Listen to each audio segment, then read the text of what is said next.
పట్టణాన్ని ఒకసారి ధ్యానించారు. అందరూ హోషేయ గ్రంథం 6వ అధ్యాయము 1-2 వచనాలు చూద్దాం. ఒకసారి ఎవరు చదువుతారా? అందరూ తీసుకున్నారా? అందరూ హోషేయ గ్రంథం 6వ అధ్యాయం ఎవరు చదువుతున్నారు? బైబిల్ 6వ అధ్యాయం 1-2 వచనం మరి లాస్ట్ ఒకటి. ప్రజలు ఇట్లందురు, మనము మరలా ప్రభు వద్దకు పోవుదము, అతడు మనలను. ఈ మాటలు ఎలా ఉన్నాయి ఏంటంటే, దేవుడు మనల్ని ఏం చేశాడు? పర్వతమా? కానీ ఇప్పుడు గట్టిగా చెప్పబడి, ఒకప్పుడు దేవుడు మనం ఏం చేశాడన్నా, కారణాలు చాలా అవ్వచ్చు. మనం చేసిన తప్పులు కావచ్చు, లేకపోతే దేవుడికి విరుద్ధంగా చేసిన తప్పులు, లేదా మనం సొంతంగా చేసుకున్న తప్పులు కావచ్చు. ఏమన్నా కానీ కారణం దేవుడు మనల్ని ఏం చేశాడు? ఒకప్పుడు తీర్చివేశాడు ప్రవర్తన. తర్వాత కానీ ఇప్పుడు ఆయన మనలను బాగు చేయును. తర్వాత చదవమ్మా. ఏంటట? ఎవరు? దేవుడు మనల్ని ఏం చేశాడంట? ఆయన సర్వ హక్కులు ఉన్నాయి.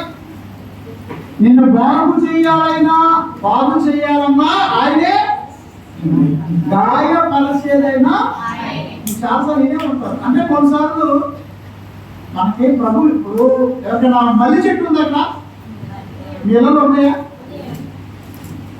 అప్పుడు మీరు ఏం చేస్తారు? సంవత్సరంలో 1-2 సార్లు రమణ ఏం చేస్తారు?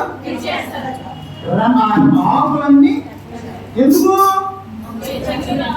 మళ్ళా చిగురు వస్తాయి, మళ్ళా మల్లె పూలు చక్కగా వస్తాయి. బలవంతా ఆకుల్లోకి వెళ్ళిపోకుండా మళ్ళా నూతన జీవితం రావడానికి, మళ్ళా పుష్కలంగా ఆ యొక్క పూలు రావడం కొరకు మనం ఏం చేస్తున్నామంటే ఆ రెమ్మలు తుంచేస్తున్నాం. ప్రియులారా, ద్రాక్ష చెట్టు కూడా అంతే. మనము 15వ అధ్యాయంలో ఉంటుంది యోహాను సువార్తలో, ఫలించు ప్రతి తీగ అధికముగా ఫలించుటకై ఆయన దానిని ఏం చేస్తాడంట? కత్తిరించి సరి చేస్తాడు. Praise the lord. దేవుడు అప్పుడు ఏం చేస్తాడు? కత్తిరించి. ఒక కత్తి లేకుంటారు అప్పుడప్పుడు పిల్లలు. దేవుడు కూడా మనకు అప్పుడప్పుడు కత్తికి లేస్తాడు. ఎప్పుడు? ఎందుకు? మన మీద కోపంతో కాదండి, మన శిక్షించడానికి కాదు. దేని కొరకు? మనలను సరిచేయుటకు. సరే, ఈ వాక్యం అంటే ఉంచుకుని ఒకసారి యోహాను సువార్త ఉన్నది. యోహాను సువార్త 15వ అధ్యాయంలో ద్రాక్షావల్లి తీగలు అని ఒక మంచి అధ్యాయం ఉంటుంది. అంతా చదవాల్సిన కదమ్మా. 2వ వచనం చదువు.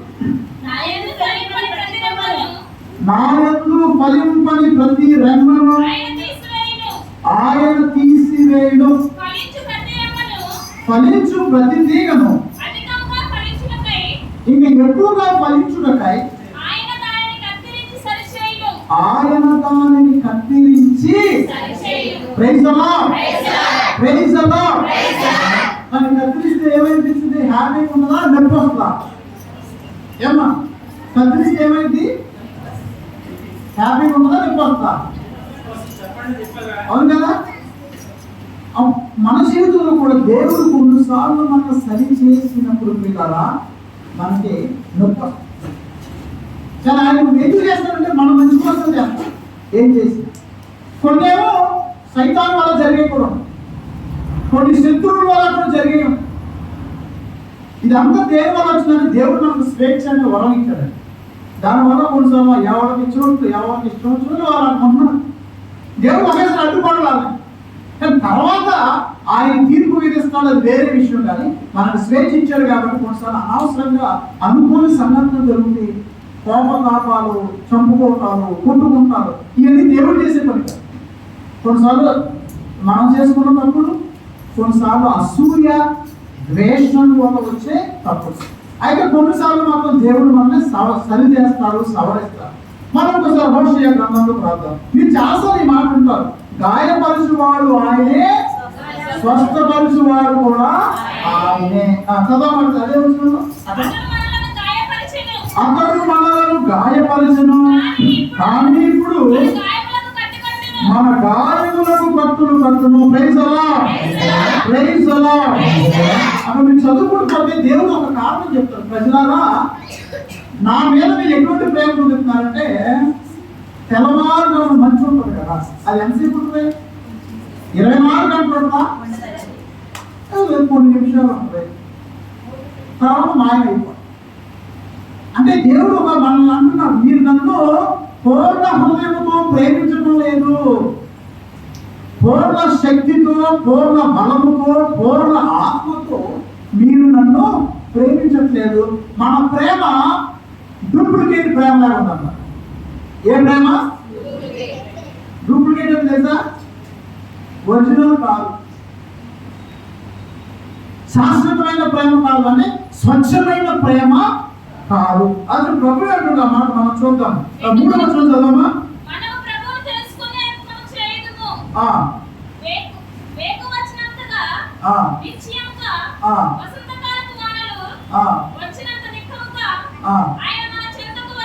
దేవుడి ప్రేమ మాత్రం పూర్తిగా ఉంటుంది. ఇక వసంత కాలంలో వచ్చే పువ్వులా కావచ్చు, లేదా వానలు అన్నారు, వసంతకాలం వానల్లాగా, అది ఎప్పుడు స్వేచ్ఛగా, లేక వేకువ వచ్చినందుకు నిశ్చయముగా. ఇక్కడ ఏమన్నారు? వసంతకాలం వాన, లేక తర్వాత నిక్కముగా అతను మన చెంతకు వచ్చింది. కానీ దేవుడు మనల్ని ఏమంటున్నాడు? 4వ వచనం చదవమా?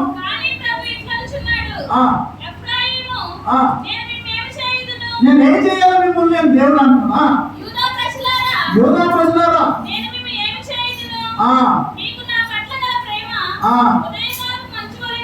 మన ప్రేమ ఎట్టుందంట? ఎంతసేపు ఉంటుంది? కొంతసేపు. మన ప్రేమ ఎటువంటిదన్నమా? క్షణికమైనది. ఆయన ప్రేమ వసంతకాలపు వానలాగా, స్వచ్ఛంగా, నిశ్చయముగా, నిర్మలంగా ఉంది. మన ప్రేమ ఏదో ఏదో గాలి పొడవలాగా, తెల్లవారుజామున వచ్చే పొగ మంచులాగా, కాసేపు పోయేలాగా ఉంది, క్షణికమైనది అంటున్నారు. నా ప్రవక్తలు మీ చెంతకు పంపితిని,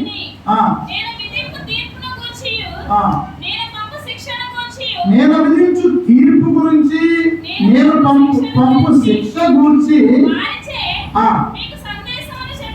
అక్కడ కొద్దిగా ఖచ్చితమైన మాట, నేను విధించే తీర్పు, తర్వాత నేను ఇచ్చే శిక్ష. న్యూటన్ అనే ఒక ఆయన అన్నాడు, every action has an opposite and equal reaction. చర్య, బాల్ బాలేసి కొట్టారు, బాల్ అక్కడ ఆగిపోతా ఏమైంది? దేవుడు అంటున్నాడు, చూడండి, నేను కూడా మీకు తీర్పు విధిస్తాను, నా శిక్షను పంపుతాను. మీరు అనుకోవచ్చు, అదేంటండి దేవుడు అట్లా అనవరుగా, దేవుడు కరుణామయుడుగా, దేవుడు దయామయుడుగా, మరి ఆయన శిక్షిస్తాడంటారు ఏంటండి? అదేంటంటే ఆయన మనకు తీర్పు విధిస్తాడు ఏంటంటే, ప్రియులారా, దానికి ఒక లెక్క ఉంది. ఎంతసేపు ఓర్పుగా వహించాలి దేవుడు? 1 సంవత్సరమా, 2 సంవత్సరాలా, 3 సంవత్సరాలా? పోయిన ఆదివారం విన్నాం, రైతు ఆగాడు 3 సంవత్సరాలు. ఆమె నరికేద్దామంటే తోటలో అయ్యా ఒక ఛాన్స్ ఇవ్వమన్నా. ఒక లిమిట్ ఉంది. ఇక మీకు స్పష్టంగా అర్థం అవ్వాలంటే శ్రీరామపుత్రుడు యేసు జ్ఞాన గ్రంథం 5వ అధ్యాయం 5వ వచనంలో గ్రంథకర్త ఇంకా చక్కగా దేవుణ్ణి మరీ ఎక్కువగా పరీక్ష గురి చేయొద్దు అని గ్రంథకర్త మనకు అర్థం. శ్రీరామపుత్రుడు యేసు జ్ఞాన గ్రంథం 5వ అధ్యాయం 5వ వచనము, దేవుడు క్షమించకపోవడలే అని ఎంచి ఆ పాపము మీద పాపము మూట కట్టుకోవలదు. ప్రభువు ఆ మహాకృప గలవాడు కనుక నేను ఎన్ని పాపములు చేసినను నేను ఆయన కరుణమైతే నా ఇష్టం వచ్చినట్టు నేను ఉంటా. అనేవారు ఉన్నారుగా, ఆయన కరుణామయుడు, ఆయన దయామయుడు, ఆయనే క్షమిస్తాడులే అని పాపము మీద పాపము మూట కట్టుకోవద్దు. Praise the lord, praise the Lord. దేనికైనా ఒక హద్దు అనేది, అవునా కదా? పిల్లవాడు ఒకసారి అల్లరి చేస్తాడనే ఊరుకో, అదే కత్తుతో ఆడుతున్నాడు, అరే ఎవరురా కత్తు దగ్గర కానీ లాంటిది, లేదు మమ్మీ కత్తుతో ఆడుకున్నాను లాగ్ ఒకటి, అవునా? ఇస్తుందా కదా? ఎందుకు? ఆ కత్తితో ఆడుకుంటే ఆ పిల్లవాడికి ప్రమాదం. ఓపిక ఉంటుంది, కొంతవరకు ఓపిక, హద్దు దాటితే ఓపిక ఉండదు. దేవుడు కరుణామయుడే, దేవుడు దయామయుడే అని తలంచి పాపము మీద పాపము మూట కట్టుకోవద్దు అని చెప్పి తర్వాత ఏమంటున్నాడు? ఆయన కృపను ప్రైజ్ ది లార్డ్. అది అండర్లైన్ చేసుకున్న బైబిల్, ఆయన కృపను మరియు రెండేంటమ్మా? కృప. తల్లిదండ్రులు కూడా అంతే, ప్రేమ చూపించే చోట ప్రేమ చూపించాలి, సరి చేయాల్సిన చోట సరి, రెండు ఉండాలి. ఇక మీరు పిల్లలు సరి చేయలేదు అనుకోండి, వాళ్ళ ఇష్టం వచ్చినట్టు వాళ్ళు చేస్తారు. అమెరికా కొన్ని దేశాల్లో పిస్టల్ పెట్టుకుంటుంటారు, మమ్మల్ని తేడా ఉంటే అమ్మ ఆయన నాన్న కాల్చిపోయే మెంటాలిటీ కూడా. ఎక్కడ వరకు ప్రేమ ఉండాలో అక్కడ వరకు ఉండాలి, ఎక్కడ సరి చేయాలో అక్కడ. అన్ని దేవుడు కత్తిరిస్తాడన్న, నన్ను కత్తిరిస్తాడు, నిన్ను అందమే కత్తిరిస్తాడు. కానీ ఆయన కత్తిరించేది ఎందుకంటే మనం ఇంకా అధికముగా ఫలించుతాయి. ఆయన ఓర్పు వహిస్తాడు, ఆయన చాలా సహనం కలిగి ఉంటాడు ప్రియులారా. కానీ మీరు 100% కాదు, కొంతవరకు కృప కోపం రెండు ఆయన ప్రదర్శిస్తాడు. మనం ఒకసారి హోషేయ గ్రంథానికి రండి. మన ఈరోజు మొత్తం అదే చదివారు, నేను ఎక్కువ దాని గురించే మాట్లాడదాం అనుకుంటున్నాను. హోషేయ గ్రంథంలో 6వ వచనం చదవమ్మా. ఆ దేవుడు అంటాడు, ఆయన ఒక ఎక్స్పెక్టేషన్. మన ఈ ఊరి పేరేంటి? అందవరం. అందవరంలో ఉన్న ప్రజల నుండి దేవుడు కోరుకునేది ఏంటి? చదవమ్మా. నేను మీ నుండి కోరినది కారుణ్యము కానీ బలులు కాదు, దేవుని కూర్చిన జ్ఞానము కానీ. Praise the lord, praise the lord. ఆయన కోరేది రెండు అంట, ఒకటి కరుణ అంటే జాలి దయ, రెండోది ఏ గురించి జ్ఞానం? దేవుని గురించి జ్ఞానం, దైవ జ్ఞానం, వాక్య జ్ఞానం, ఆత్మీయ జ్ఞానం. దాంట్లో మనం ఏమవ్వాలంటే ఎదగాలి. ఒకటేమో జాలి దయ ఉండాలి, రెండోది ఏంటమ్మా? దైవ జ్ఞానం, ఆత్మలో ఎదగాలి. సింపుల్గా చెప్పాలంటే జాలి కలిగి ఉండాలి నెంబర్ 1, నెంబర్ 2 ఆత్మలో ఎదగాలి, దైవ భక్తిలో ఎదగాలి. ఈ రెండు. ఇప్పుడు జాలి, జాలి అంటే దేంట్లో జాలి ఉండాలి? డబ్బులు ఇవ్వకపోవనా, మంచి మాటలు మాట్లాడుకోవనా, ప్రోత్సహించుకోవనా, రకరకాలుగా చేయొచ్చు. జాలి మనం ప్రదర్శించు. ఈరోజు మనం చదువుకున్న సువిశేషంలో కూడా ఇద్దరు వ్యక్తులు ఒకరి మీద ఒకరు ఎట్లా అది జాలి కలిగి ఉన్నారా, లేకపోతే 7 లోకా శుభవార్త 18వ అధ్యాయము. అక్కడ ఇద్దరు వ్యక్తులు దేవాలయానికి వెళ్ళారండి. ఒక ఆయన సుంకరి, ఇంకొక ఆయన పరిసేయుడు. ఫస్ట్ ఈ ఉపమానం ఎవరు చెప్తున్నారు? యేసుప్రభువే చెప్తున్నారు. అక్కడ ఏం జరిగిందంటే లోకా శుభవార్త 18వ అధ్యాయం 9వ వచనంలో కొంతమంది అనుకుంటున్నారు ఏమని? మేమే నీతిమంతులం,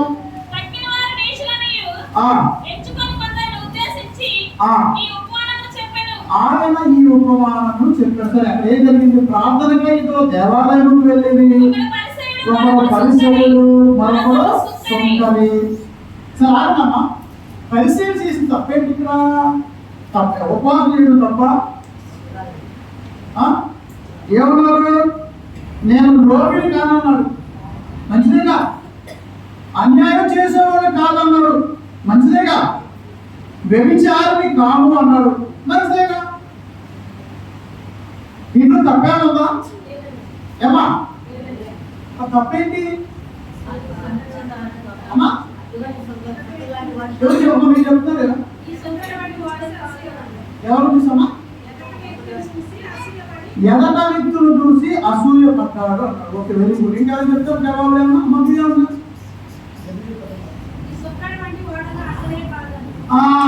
చూసారా? ఇది అసూయ పడ్డం. రెండోది ఈ ఏడుపి ఏడవచ్చుగా దేవుడి దగ్గరికి వెళ్ళి నీ బాధలు చెప్పుకో. నా బాధ నాకు ఉందండి, గుడికి వచ్చి నేను ఏం చేయాలి? నా బాధ దేవుడికి చెప్పుకోవాలి. ఈయన సరే బాగుంది, వచ్చాడు బాగా. ఓ దేవా, నేను ఇతరుల వలే నేను రోగిని కనుక సరిపోనగా. నీ పేరేంటమ్మా? అని విజయ్ కుమార్ లాంటి కాదండి. అంటే వేరే వ్యక్తి నేను ఏం చేస్తున్నా? హింసపరుస్తున్నా. వేరే వ్యక్తి నేను అవమానిస్తున్నా. ప్రియులారా, ప్రతి ఒక్కరూ దేవుని ప్రతిరూపంలో సృజించబడిన వారే. Praise the lord, praise the lord, praise the lord. వాళ్ళు చదువు లేనివారు కావచ్చు, పేదవారు కావచ్చు, లేకపోతే ఉన్నత కుటుంబాల్లో పుట్టలేకపోవచ్చు, వేరే కులం కావచ్చు, వేరే రాష్ట్రం కావచ్చు, వేరే దేశం కావచ్చు, వేరే మతం కావచ్చు, ఎవరైనా అందరూ దేవుని యొక్క ప్రతిరూపములో సృజింపబడిన వారే. ప్రతి ఒక్కరూ పరిశుద్ధాత్మ దేవుని ఆలయాలే. ఎవరో మన ఎవరో temple of the holy spirit, పవిత్రాత్మ దేవుని ఆలయం. ప్రతి ఒక్కరు మనలో ఎవరి శ్వాస ఉందండి? దేవుని శ్వాస మనలో ఉంది. Praise the lord. కాబట్టి అడుగుకునే వ్యక్తులు కూడా కించపడతారు. ఏమన్నాడు? వచ్చాడు, అయ్యా ఓ దేవా, నేను ఫస్ట్ మాట నేను అన్నాడు. ఏమన్నాడు? ఈ చూస్తే చాలాసార్లు నేను నేను గోలైంది. ఇప్పుడు నేను నేను నేను అంటే ప్రార్థనలో కూడా నేనే నేనేగా. అదే కొంచెం జాలి కలిగి, జాలన్న కదా, జాలి కలిగి ఆ పక్కన పక్కింటి కోసం కూడా ప్రార్థన చేయొచ్చు కదా. ఎవరో ముసలాం ఉంది, ఆ గురించి ప్రార్థన చేయొచ్చు కదా. ఎప్పుడు నేను నేను నేను నా కుటుంబం, నా భార్య, నా భర్త, నా బిడ్డ, నేను నేను నేను. ఇంగ్లీష్లో నేను అంటాకి మా ప్రకాష్ మాస్టర్, మాకు ఇంగ్లీష్ మాస్టర్ నేను అంట ఇంగ్లీష్లో ఐ అంటారు. ఐ అనేది ఎలా ఉంటుంది? నిలువుగా. ఈ యేసయ్య నేను అన్నదాన్ని ఏం చేశాడు? అడ్డంగా ఖండించాడు. గట్టిగా చెప్పకూడదు, అవునా? ఐ ఐ అంటే నేను. చూసారా? నిలువుగా ఉంది. ఆ నేను అన్నదాన్ని ఆయన ఏం చేశాడు? నో, ఖండించాడు. అంటే నన్ను నేను తృణీకరించుకుంటున్నాను, నన్ను నేను తగ్గించుకుంటున్నాను, నా అహంభావాన్ని, నా స్వార్థాన్ని పక్కన. ఇప్పుడు నేనే కాదు, వేరే వాళ్ళు కూడా బాగుపడాలి, వేరే వాళ్ళు కూడా సంతోషంగా ఉండాలి, వేరే వాళ్ళు కూడా పైకి రావాలి, వేరే వాళ్ళు కూడా అభివృద్ధి అవ్వాలి. ఎప్పుడు నేను నేను నేను అంటే నా గోతిని నేనే తోకూడదు. అవునమ్మా? మన గోతిని మనమే నేను నేను కానీ యేసయ్య మాత్రం ఆ నేను అన్నదాన్ని ఖండించుకున్నాడంటే తగ్గించుకున్నాడు. సరే, ఇతను చేసిన తప్పని మొట్టమొదటి నేను అన్నాడు. రెండోది ఇతరుల వాళ్ళు కంపేర్, పోలుస్తున్నాడు వేరే వాళ్ళతో. అలా పోల్చొచ్చా? ఒక్కొక్కరు లాగా ఉంటారండి. కొందరు నల్ల ఉంటారు, కొందరు తెల్ల ఉంటారు, కొందరు పుట్టుకుంటారు, కొందరు ఎత్తుగా ఉంటారు. ఎవరో ఒక ముగ్గురు పక్క వ్యక్తి, ముగ్గురు ఫ్రెండ్స్ ఉన్నారు కదా. అందులో ఒక నల్ల ఉన్న ఆవిడ ప్రార్థించారు, దేవా దేవా నాకు తెల్లగా అవ్వాలి దేవుడా, ప్లీజ్ ఏమన్నా అద్భుతం ఉంటే చెయ్యి అని ప్రార్థన చేస్తాను. పేరులోకి పొందలేకపోతున్నాను, డబ్బులు ఎక్కువైపోతుంది, నాకు తెల్లగా అయ్యేటట్టు చేయండి. ఉపవాస ప్రార్థన చేస్తుంటే దేవుడు దర్శనం ఏంటమ్మా ఏం కావాలి? ఎవరికి తెల్లగా చేయండి, నన్ను తెల్లగా అవ్వాలనుకుంటున్నాను. ఓకే అనగానే తెల్లగా అయిపోయింది. ఆ ఫ్రెండ్ చూస్తున్నాను, ఏమేంటి తెల్లగైంది, ఏంటన్నా సీక్రెట్ ఏంటంటే, నేను ఉపవాస ప్రార్థన చేసా, దేవుడు నా ప్రార్థన ఆలోచించి నన్ను తెల్లగా చేశాను అన్న. ఏమేం చేసింది? డబల్ ఉపవాస ప్రార్థన చేసింది. ఏమన్నా కోరిక దేవా, ఆమెకంటే 2 రెట్లు నన్ను తెల్లగా దేవా, ఏమన్నా కోరుకునే ఒక పర్లేదు, ఆమెకంటే మొత్తం 2 రెట్లు ఎక్కువ ఉంటారు. ఇలా అనగానే ఆమెకంటే ఇంకో 2 రెట్లు తెల్లనే. వీళ్ళతో 3 ఆమె చూసింది.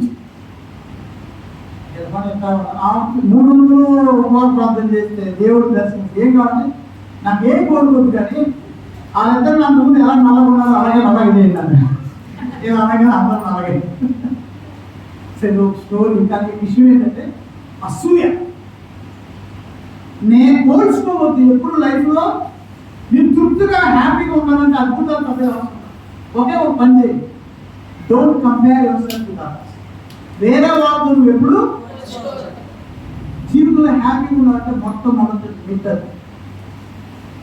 ప్రతి ఒక్కరు సెల్ఫ్ థాట్, నేను దేవుడు నన్ను అందంగా సృష్టించాడు, అవునా, దేవుడు నాకు ఏదైతే సెట్ అయిందో అది ఇచ్చాడు, నాకు ఏది అవసరమో అది ఆయన ఇచ్చాడు. కొన్నిసార్లు నాకు అంతకంటే ఎక్కువ ఉంటే సమస్యలు వస్తాయేమో, అవునా. ఎక్కడోసారి నాకు నచ్చే ఒక పిచ్చుక ఉపవాస ప్రార్థన చేస్తున్నాను, దేవుడు దర్శనం ఇచ్చాడు. పిచ్చుక నీకేం కావాలి? పిచ్చుకున్నాను ఏమండి, ఈ రెక్కలు మరి చిన్నగా అయిపోయి కొద్దిగా రాబందు రెక్కలే ఉంటాయి. ఏ రెక్కలో?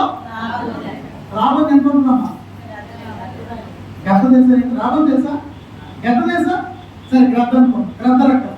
దేవుడు ఏంటమ్మా పిచ్చుక, నీ బాడీ అని ఎంత, నువ్వేమో గద్ద రెక్కలు చాలా పెద్ద, నీ కష్టం, నీకు చాలా ప్రాబ్లమ్స్ వస్తే నో ప్రాబ్లం ప్రభా, ఈ రెక్కలతో బోర్ కొట్టేసింది, పిచ్చుక రెక్కలతో నాకు గద్ద రెక్కలే కావాలి, వద్దమ్మా ఇవ్వండి సరే అని గద్ద రెక్కలు ఇచ్చారు. పిచ్చుకేమో ఎంత ఉంది, ఆ రెక్కలే ఉంటుంది. ఎదురుగా వెంటనే కదలకపోతుంది, ఇట్లా కదలకపోతుంది. ఒక 10 నిమిషాలుగా భుజాలన్నీ బరువెక్కి ఏడవడం బాబాయ్.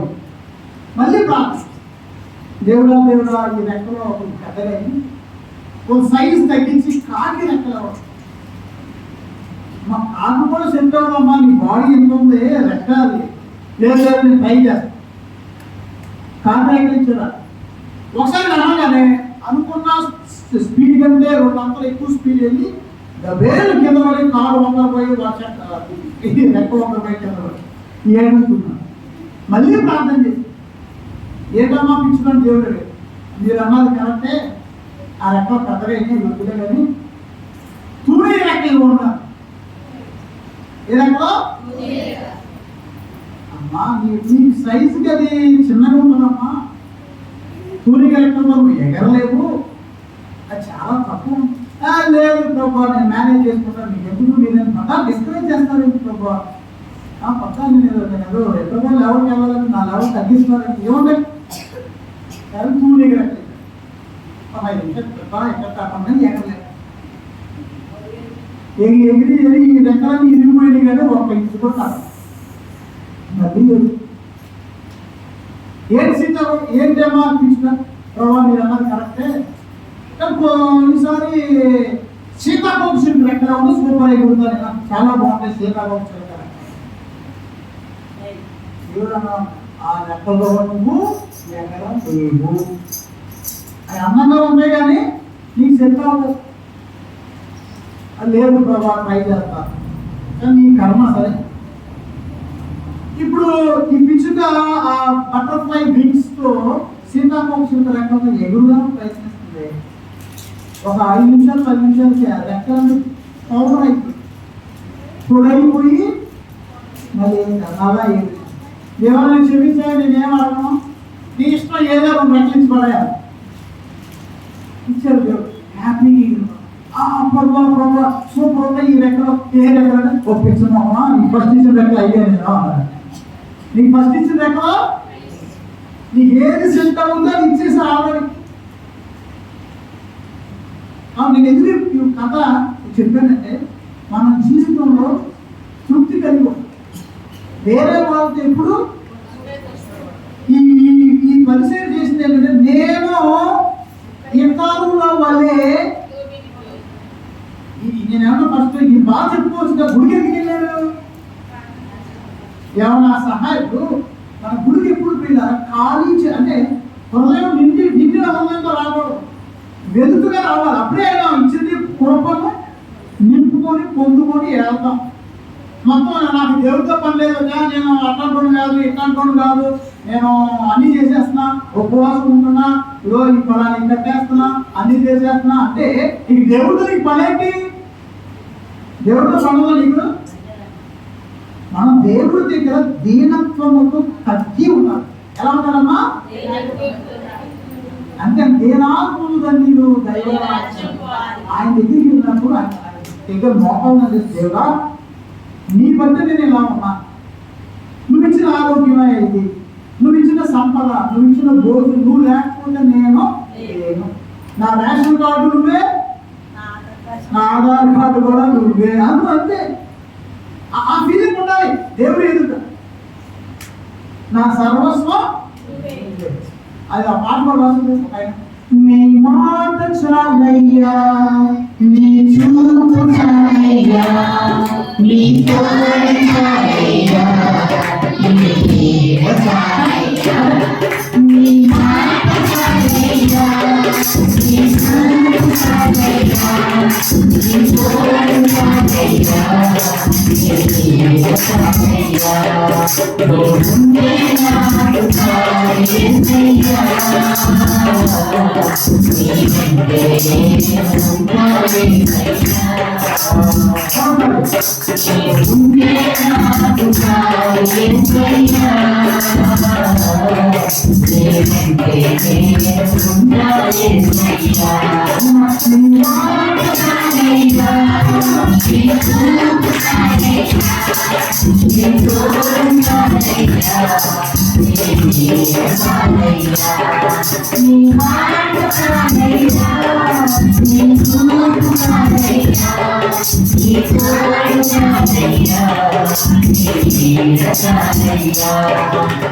నువ్వుండే నాకు చాలయ్యా.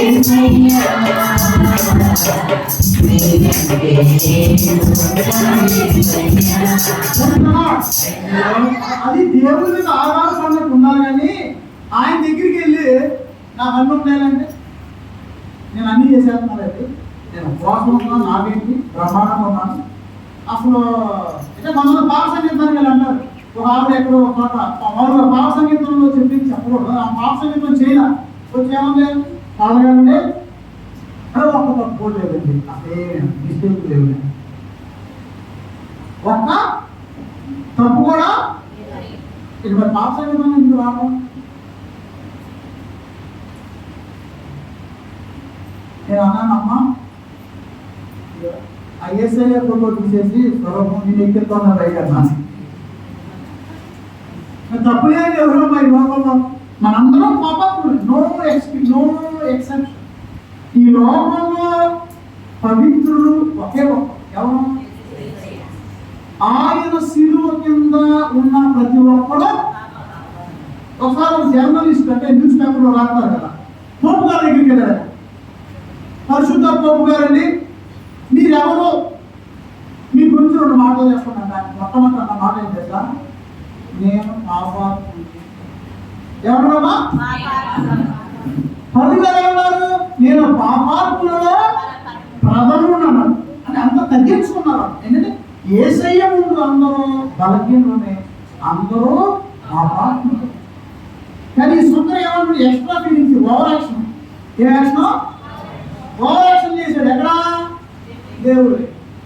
నేను చూడండి, నాకేం బ్రహ్మాండం వల్ల తప్పులేం చేయట్లేదు, పదోలో చెప్తున్నాను, పదోలో చెప్తున్నాను, 2 సార్లు ఉపవాసాలు చేస్తున్నాను, పర్ఫెక్ట్. దేవుడు ఎదుట అహంకారం ప్రదర్శించాడు.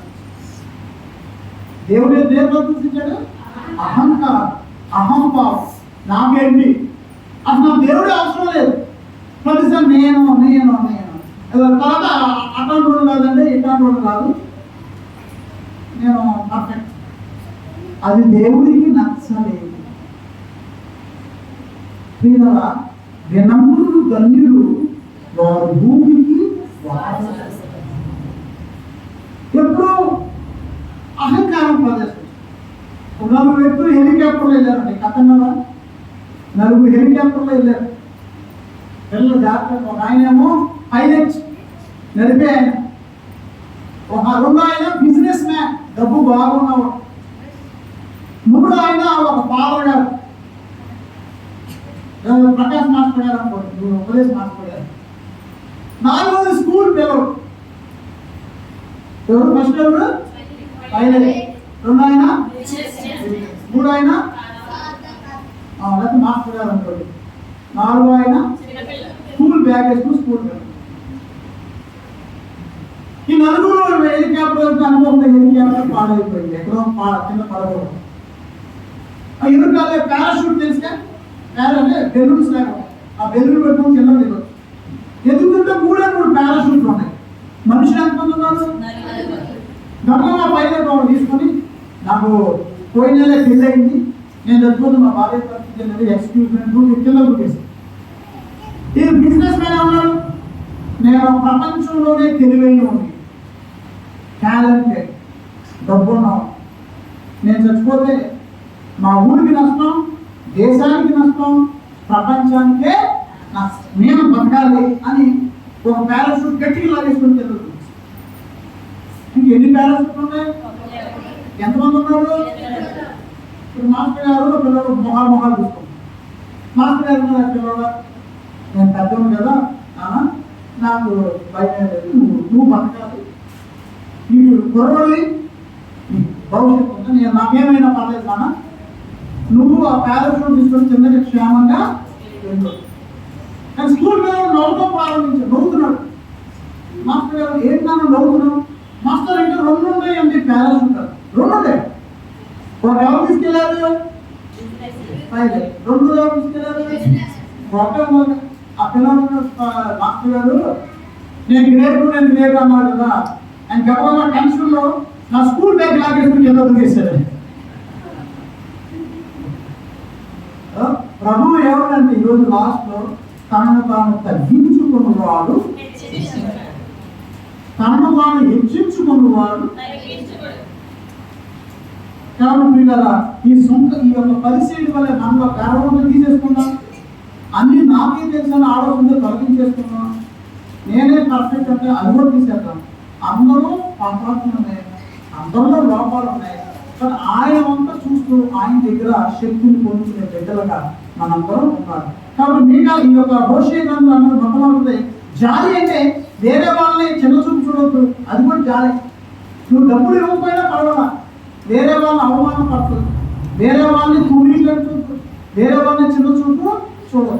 రెండోది ఆ హోషే గ్రంథంలో చెప్పిందంటే మనం దైవ జ్ఞానంలో ఎదగాలి. ఏం ఎదగాలి?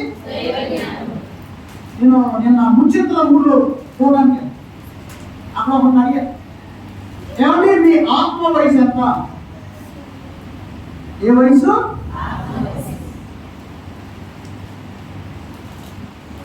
ఏం జవాబు చెప్పాలి?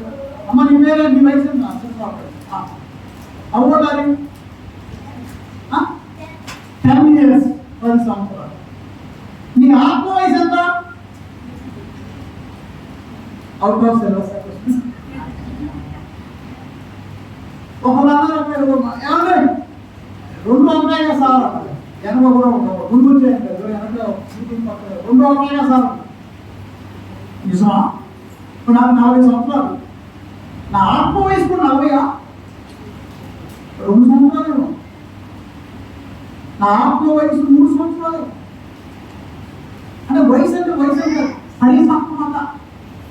పునీత తెరేసా గారు ఏమన్నారంటే శరీరం పెరిగినట్లుగా ఆధ్యాత్మిక జీవితం అదే లెవెల్లో పెరగదు. పొద్దున్న ఇడ్లీలు తిని మధ్యాహ్నం సాంబార్ పాడేసి సాయంత్రం పోలేక చపాతీలు తింటే శరీరం పెరుగుతుంది, కానీ ఆత్మ జీవితం నువ్వు ఆత్మలో చెప్తున్నా ప్రవక్త కోషయ దైవ జ్ఞానంలో నువ్వు ఎదగాలంటే ప్రత్యేక కొన్ని ఎఫర్ట్స్ ప్రయత్నించి ఆత్మలో ఎదగడం ఆశామాష కాదు. శరీరకు ఈజీగా ఎదిగేయచ్చు. ఆత్మలో ఎదగాలంటే క్రమశిక్షణ కావాలి, డిసిప్లిన్ కావాలి, స్పిరిచువల్ డిసిప్లిన్ కావాలి. ఉదాహరణ మన ఫాదర్ కేజే అంబోరి గారు ఒక వ్యక్తిగా ఆత్మలో ఎదిగిన వ్యక్తి ఎవరన్నా మన దగ్గర అంటే మనం కళ్ళ కొన్ని చాలా ఎంత తెలిసి అందరూ బాగా చేయాలని ఆత్మలో ఎదిగిన వ్యక్తి స్పిరిచువల్ మెచ్యూరిటీ. దేవుడు మనల్ని కోరేది ఏంటంటే ఒక మన జాలి కలగాలి, రెండోది ఆత్మలో ఎదగాలి. ఎవరైతే ఆత్మలో ఎదుగుతారో వారు దేవునికి ఇష్టలు. కాబట్టి ఈ వాక్యం వింటున్న మీరు ఆత్మ మరి దేవుడు నన్ను కోరేది రెండు జాలి, రెండోది దైవ భక్తి అంటే ఆత్మీయ జీవితం. జాలి అంటే ప్రేమ అనుకోరు. ఇది ఒకటి నేను ముగిస్తాను. ఇద్దరు వ్యక్తులు పడవ వెళ్తున్నారు. పడవ వెళ్తుంటే ఇద్దరు బైబిల్ బాగా తెలుసు, పదార్థులు తెలుసు, అష్టభాగ్యాలు తెలుసు, అంతా బైబిల్ జ్ఞానం ఉంది. ఇద్దరు పడవ వెళ్తున్నారు, మాట్లాడుతున్నారు. సో గంట తర్వాత టిఫిన్ చేద్దాం. ఆవిడ ఒక ఆయన పురుగులు తెచ్చుకున్నాడు, ఇంకొక ఆయన ఏమి. ఈ పురుగులు తెచ్చుకున్న ఆయన ఏం చేశాడు, ఈ పక్కన పెట్టి పురుగులు తిన్నావు అన్నాడు. అవతారాలు ఏం చెప్తున్నాడు, నా కూడా ఒక ఎత్తాలు లేదు పురుగు అనుకుంటున్నాడు. మునిగిస్తున్నాడంటే ఎవరు ఒక పురుగు తిన్నాడు, రెండో పురుగు తిన్నాడు, ఇంకా మిగిలిన రెండే మూడు ఒకటని ఎత్తాలు ఎవరు. సరే బైబిల్ అంటే తెలుసు కానీ నీ వలే నీ పొరుగు వారిని ప్రేమించును గాక అన్నాడు. ఏమన్నాడమ్మా, ఇతరులు బాండాలు తింటుంటూ పరువుల సొమ్మును ఆశింపక ఉండు గాక అని ఇద్దరు భక్తులే. జాలి జాలి చాలా జాలి కలిగి జీవించాలి. హోషేయ ప్రవక్త అన్నాడు. మరి దైవ భక్తి కలిగి ఆత్మలో ప్రార్థన పరిచయం. కానీ శుక్ర ఏమన్నా ఆత్మలో శుక్ర ప్రార్థన ఎలా ఉంది? ఆయన అన్నాడా, వేరే వాళ్ళతో పోల్చాడా? ఏం లేదు, రెండే రెండు మాటలతో పర్లమెంట్ వచ్చేసాడు. శుక్ర ఏమన్నా చూడండి, దూరంగా నిలబడి కళ్ళు కూడా పైకి ఎత్తకుండా రొమ్ము బాధపడుచు, ఓ దేవా నేను ఈ పాపాత్ముని పాఠం కదా, అనంత ప్రేమలో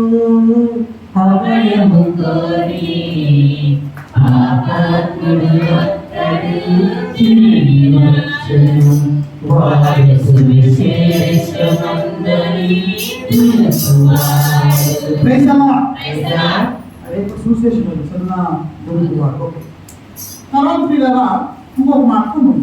ఆ బైబిల్లో ఒక బుక్ ఉన్నది, ఒక ప్రవక్త ఉన్నది. ఆయన దేవాలయ యొక్క నిర్మాణం గురించి మాట్లాడతారు. ఎవరో ప్రవక్త ఏమా ఎవరో ఎవరు మీరు మాట్లాడలేదు, మీరు చెప్పాలి. ఎవరు నేను చెప్తానే అర్థం కాదు, నాకు ఇంక చెప్తున్నది అర్థం కాదు. ఎవరిని ఆయన ఎవరైనా రాజు కట్టించారు. ఆయన కదా ఒక ప్రవక్త దేవాలయం గురించి ఎంకరేజ్ చేస్తారు. ఆయన ఏమంటే మీరందరూ మీ కట్టుకునేలో హ్యాపీగా ఉంటున్నారు, దేవాలయం ఏమో శిథిలం అయిపోయింది, మీ ఇల్లు శుభ్రం చేసుకుంటున్నారు, కానీ దేవాలయాన్ని ఏం చేసుకోవట్లా, పట్టించుకోవట్లా. కాబట్టి మీరు ఎంత పంట నాటినా పంట పంటలు, వానలు పొడవు, వానలు కూర్చున్నా కుండపోతలు కూర్చుంటాయి, కొట్టుకోవాలి. ఎవరో బాగుంటున్న హగ్గాయి కావాలి. ఎవరో రెండు వచ్చిన ఒకసారి తీసుకున్నాం, దాంట్లో అందరూ ఆయన తీసుకుని మనం అర్థం హగ్గయి గ్రంథము 1వ అధ్యాయం 4వ వచనం. నా మందిరము శిథిలమై ఉండగా తర్వాత హగ్గయి గ్రంథం చూసుకుంటే హగ్గయి 1:4. పర్లా ఒక్క నిమిషం అందరూ తీసుకున్నారా? తీసుకున్నామా? పర్లా టైం ఒకసారి తీసుకోండి.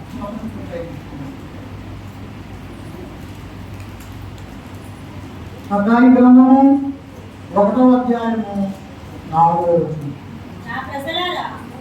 మా ఇస్తున్నారు ఒక రాజు గ్రంథంలో ఉన్న రాజమ్మ ఎక్కని అన్నీ మనకు అవకాశం తర్వాత ఏం ఫీల్ అవ్వదు, అందరూ తీసుకుంటారు ఒకసారి. మీరు కూడా దేవాలయానికి వస్తూ ఉన్నారు కదా, చదవడం మంచిది.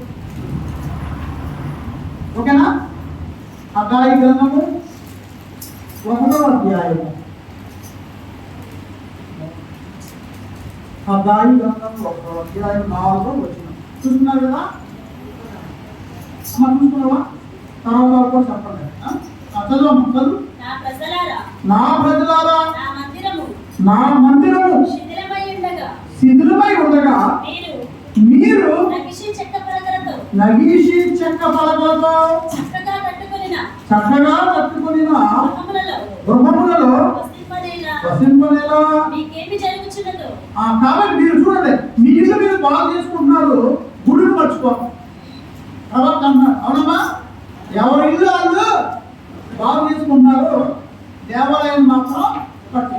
దానివల్ల మనకి ఎటువంటి నష్టం జరుగుతుంది? చదవమా? మీకేమి జరుగుతున్నదో పరిశీలించి చూడు. మీకేం జరుగుతుందో పరిశీలించి చూడు.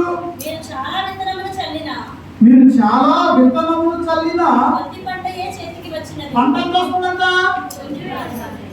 అమ్మా? కొద్ది పంట. విత్తనాలు చాలా నాటుతున్నాం, పంట కంప్లీట్గా వస్తుందా? మీరు భుజించుచున్నారు కానీ కడుపు నిండా తినటకు మీకు తిండి లేదు. అంటే ఊరంతా అరగట్లేదు, తిన్నారు బాగానే, వంట పట్టట్లేదు, ఆరోగ్యంగా ఉండట్లేదు. ద్రాక్షారసమును సేవించుచున్నారు కానీ తనివిగా తాగుటకు మీకు పానీయము లేదు. బట్టలు తాకుచున్నారు కానీ అవి మీకు చక్కగా చాలుతున్నవి. కూలివారు చాలినంత వేతనము సంపాదించలేకున్నారు. ఈ కార్యములు ఇట్లెందుకు జరుగుచున్నవో మీకు ఎందుకు నవ్వుతుందో తెలుసా? బాగా పరిశీలించి చూడు. బాగా పరిశీలించండి అంటారు. మీరిప్పుడు కొండలలోనికి పోయి మీరు చేయాల్సిన పని ఏంటి? ప్రకాశ్ మాస్టర్ ఒకసారి గట్టిగా చెప్పవచ్చు. మంచి పనులు, దేవుడి పనులు మాస్టర్ గారు అక్కడ పాఠాలు బాగా చెప్పారు స్టూడెంట్స్ కి. ఇప్పుడు సన్నంలో పడుతుంది ప్రవక్త ఏమన్నారు? ఇప్పుడు ఏం చేయాలంటమ్మా? మనం ఎక్కడికి వెళ్ళాలి? కొండల్లోకి వెళ్ళి కలపలు తెచ్చి దేవాలయము చక్కగా నిర్మింపుడు. అప్పుడు నేను సంతోషిస్తాను. దేవుడు గట్టిగా చెప్తాను. ఆయన సంతోషించాలంటే ఆయన ఆలయాన్ని ఏం చేయాలమ్మా? సుందరంగా అలంకారం. ఇది ఎవరి సన్నిధి? దేవాలయము. దేవా ప్లస్ ఆలయం. దేవాలయం అంటే దేవుడు నివసించు. మన ఇంట్లో ఎట్లా అందంగా పెట్టుకుంటున్నాం? అవునా? ఈరోజు ప్రతి ఒక్కరు నా దేవాలయం నేను ఏం చేశా ప్రశ్న. దేవుడు అన్నాడు, నువ్వు చాలా విత్తనాలు నాటుకోవాలి, నీ పంట రావట్లేదు, చాలా కష్టపడుతున్నావు, ఫలితం రావట్లేదు, తింటున్నావు అరగట్లేదు, లేకపోతే ఆహారం తృప్తి. ఎందుకో తెలుసా? నా దేవాలయాన్ని నిర్లక్ష్యము. కానీ ఇప్పుడు మీరు వెళ్ళండి కలపండి ఏంటంటే దేవాలయాన్ని పునర్నిర్మించండి. ఇప్పుడు ఫ్రాన్సిస్ గారికి దేవుడు అదే చెప్పాడు, ఫ్రాన్సిస్ నా యొక్క దేవాలయాన్ని పునర్నిర్మించు, బిల్డ్ మై చర్చ్ అన్నారు. అంటే దేవాలయం అంటే దేవాలయంలో సంఘాన్ని కూడా కట్టాలి. కాబట్టి మీరు ఈ రోజున మనలో జాలి కలిగి అసూలి లేకుండా వేరే వాళ్ళకు పోల్చుకోకుండా తగ్గి దేవుడి యొక్క తగ్గి ఆయన మీద ఆధారపడి ఆ పరిశీలే కాకుండా సుంకడిలాగా దేవా నేను పాపాత్మను క్షమించయ్యా అని దేవుడి దగ్గర మొదలుపెట్టుకున్నాను. పితా పుత్ర పవిత్రాత్మ నామమున అర్పణ గీతం. వాక్య ప్రేమ